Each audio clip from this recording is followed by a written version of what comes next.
Que a prova de linguagens é uma das mais complicadas do Enem, isso todo mundo concorda. Mas você quer saber formas de conseguir chegar perto dos 40 acertos ou até ultrapassar esse número? Então fica comigo que no vídeo de hoje eu vou te dar várias dicas inéditas para você conseguir maximizar seus acertos na hora da prova. Bora!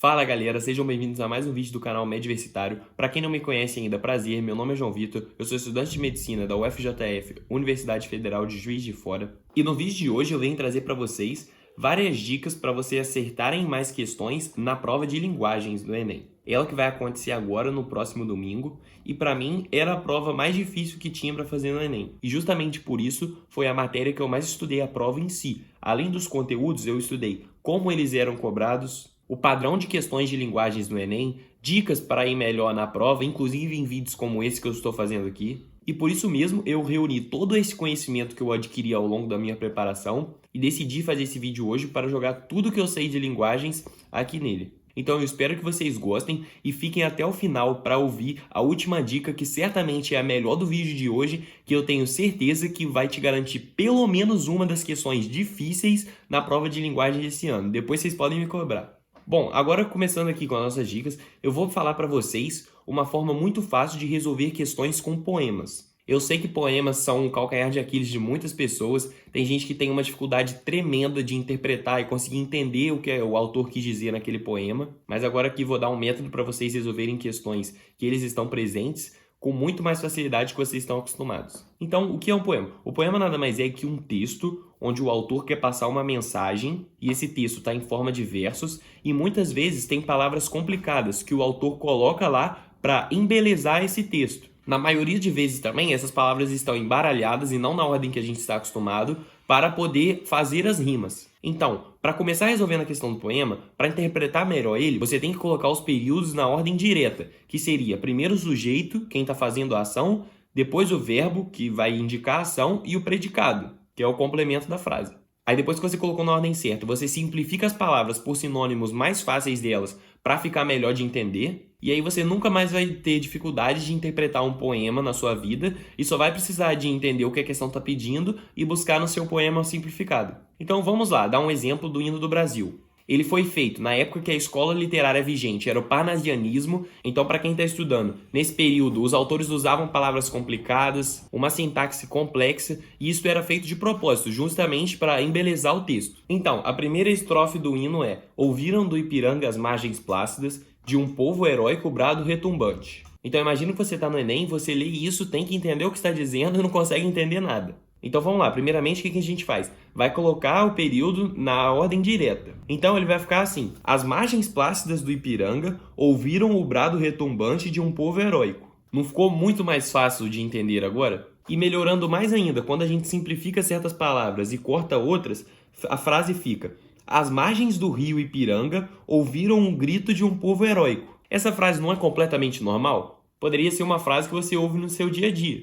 Bem mais fácil de entender que aquele período original que a gente tem no nosso hino. Então, a partir daí, você já fez a parte mais difícil, é só você correr pro abraço e acertar a questão. E essa é uma dica para você nunca mais assistir dificuldades em questões que apresentam um poema. Que, infelizmente, assim, nunca é ensinado pra gente esse modo de ser feito em escolas, cursinhos e outros lugares que a gente vai para estudar. Então, se você já gostou dessa dica e já achou que ela te ajudou, compartilhe, por favor, esse vídeo com um amigo seu que você sabe que tem dificuldade em linguagens, que ainda no vídeo de hoje vai vir muitas dicas como essa, que eu tenho certeza que vão ajudar vocês, e compartilhando o vídeo vocês estão espalhando o conteúdo do canal, eu vou ficar muito grato por isso, valeu!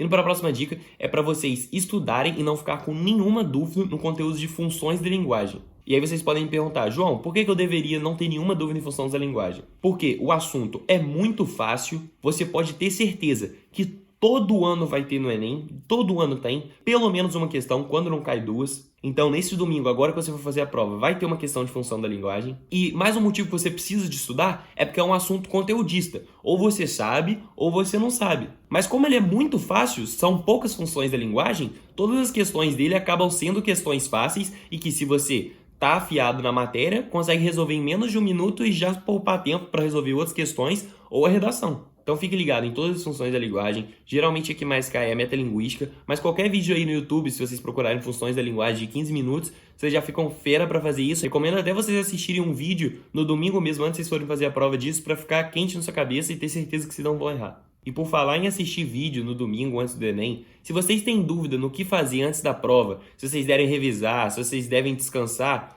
assista o vídeo que vai sair amanhã aqui no canal, que eu falo o que eu fiz na minha reta final, no dia antes do Enem, para eu conseguir ser aprovado em Medicina na Federal. Vou contar a minha experiência para vocês, então já se inscrevam no canal e ativem o sininho de notificações para quando eu postar o vídeo amanhã, na quinta-feira, às 5 da tarde, vocês já serem notificados na hora, assim como os outros conteúdos que vão sair na semana que vem também para ajudar vocês em natureza e matemática. E caso vocês não tenham visto, tá aparecendo aqui no card para vocês o vídeo que eu fiz ontem, com várias dicas que eu usei para acertar 39 das 45 questões de Ciências Humanas do Enem 2020 e conseguir uma nota maior que 730. Bom, indo para a próxima dica, vocês fiquem muito atentos às fontes, que é aquela letrinha pequena ali que aparece embaixo de cada texto, porque você pode matar uma questão só de conhecer o autor daquele texto e suas tendências. Se a questão for de literatura também, você pode matar a questão só por saber de qual período aquele autor ele pertence, porque é sempre bom você usar tudo que o Enem te oferece como as fontes para resolver as questões,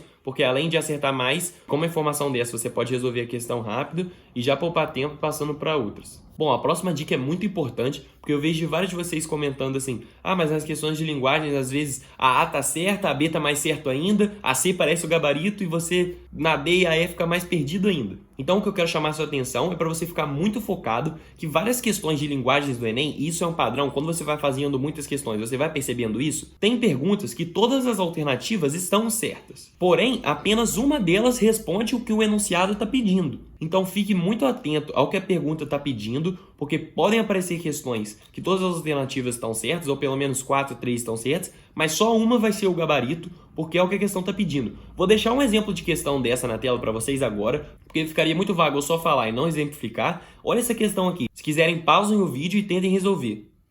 Todas as alternativas estão certas, elas falam coisas que têm sentido. Mas a resposta é a letra D, porque é a única que responde ao que o enunciado está perguntando. Então, está com dúvida em questões de linguagens, já analisou toda a imagem ou o texto, tudo que você tinha para tirar dali, muita atenção ao enunciado, porque é ele que vai te dar qual vai ser seu gabarito. Bom, agora para questões de educação física e esporte, para quem não sabe, elas são cobradas na área de linguagens do Enem. Então, se você não sabia ainda, é mais uma coisa que eu consegui te ajudar aqui nesse vídeo. Mas não se preocupe, que questões de esporte sempre são questões fáceis. E o que elas vão estar abordando, geralmente, é o valor social do esporte. Então, elas vão cobrar a inclusão do esporte que ele pode proporcionar, o combate ao sedentarismo. E fiquem atentos também que elas podem cobrar a influência da mídia no corpo. Então, vão ser sempre questões fáceis. Questões interpretativas, não precisa de ter muito conteúdo. Geralmente no texto que o Enem dá já tem a resposta para a questão. Bom, sobre as questões de língua estrangeira, não tem muito o que eu falar. Se você sabe o idioma que você escolheu, as questões vão ser sempre interpretativas e bem fáceis até. Então só tomem muito cuidado para, por uma bobeira ou um erro de interpretação, você acabar perdendo uma questão fácil e abaixando muito sua nota. Bom, agora duas dicas que eu já falei no vídeo de humanas que eu postei ontem, mas valem aqui para o vídeo de hoje também, que é vocês começarem a questão lendo o enunciado e depois as alternativas e só depois irem para o texto, porque além de você ir para o texto com um olhar focado, com um olhar dirigido para aquilo que a questão vai te pedir, se a questão for conteudista, como as de funções de linguagem, ou se você souber a matéria de algum modo, você pode resolver a questão sem nem mesmo ler o texto e aí já economiza tempo para as outras questões e para a redação, né? E a outra dica que eu já dei ontem e vou dar hoje de novo é para você começar o primeiro dia de provas fazendo a prova de humanas. E isso porque a prova de linguagens ela é mais cansativa e menos valorizada do que a prova de humanas. Então, 30 acertos em linguagem, 30 acertos em humanas, sua nota muito provavelmente vai ser maior em humanas, porque as notas de linguagens em geral são menores. Então, por que você vai fazer a prova mais cansativa primeiro, para cansar sua mente, ao invés que você poderia estar fazendo com a sua mente fresca a prova de humanas? Além de ser menos cansativa, ela te valoriza mais os seus acertos, porque sua nota sobe mais. Então, agora vamos para a última dica do vídeo, aquela que eu prometi para vocês lá no começo, que com certeza vai te garantir pelo menos uma ou até mais questões no Enem 2021 ou qualquer Enem que você for fazer. Então, em questões de arte, você tem que saber muito bem as vanguardas europeias, porque caem todo ano e com certeza vão estar na sua prova. Você tem que saber o nome do movimento, as características principais dele e pelo menos um ou dois autores mais famosos daquele movimento. Muito importante também você saber Semana da Arte Moderna, para as questões de artes, que sempre todo ano cai, e alguns movimentos pós-modernistas é interessante você saber, como Ready-Made, Art Walk, entre outros. Agora sim, vamos mais especificamente para a última dica.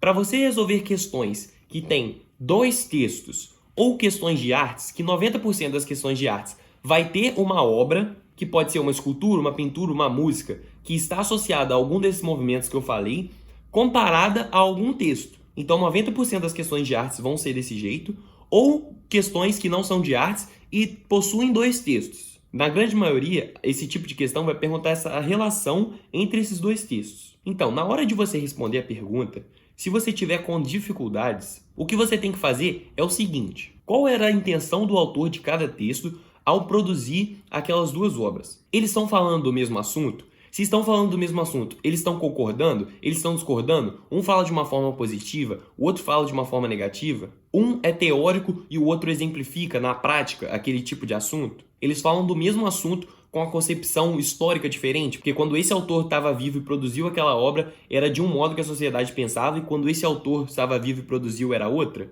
O texto ou a obra está complementando o que o outro texto ou a outra obra está falando? Então, esse é o pensamento principal que você precisa de ter para resolver questões assim, relacionando dois textos, ou um texto e uma obra, né? Porque se você conseguir identificar essa relação, vai ser muito mais fácil de responder a questão que você está com dificuldade. Saber se uma obra é a evolução do pensamento daquela obra naquele período histórico, ou saber se aquela obra veio depois para criticar a anterior. Então é isso que você tem que identificar, e a partir do momento que você conseguiu fazer a relação corretamente dos dois textos, ou das duas obras, ou do texto e da obra, a questão vai ficar muito fácil de ser resolvida. Então é isso, eu espero que vocês tenham entendido e gostado.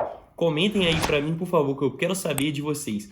Qual está sendo a média de acertos de vocês no simulado e o quanto vocês querem chegar no dia do Enem, para quando vocês fizerem a prova, saber se vocês atingiram a meta com essas dicas aqui que eu dei no vídeo de hoje. Como eu já disse aqui, compartilhe com um amigo que tem dificuldade em linguagem se você gostou desse vídeo e acha que pode ajudar ele. E se inscreva no canal para não perder os conteúdos que eu vou lançar aqui ainda, como no vídeo de amanhã, do que você deve fazer na reta final, nos dias anteriores, antes da prova. Eu agradeço muito a vocês que ficaram comigo até aqui no vídeo. Deixa um like se vocês gostaram, se ajudou vocês. E eu vejo vocês amanhã às 5 da tarde aqui no canal novamente.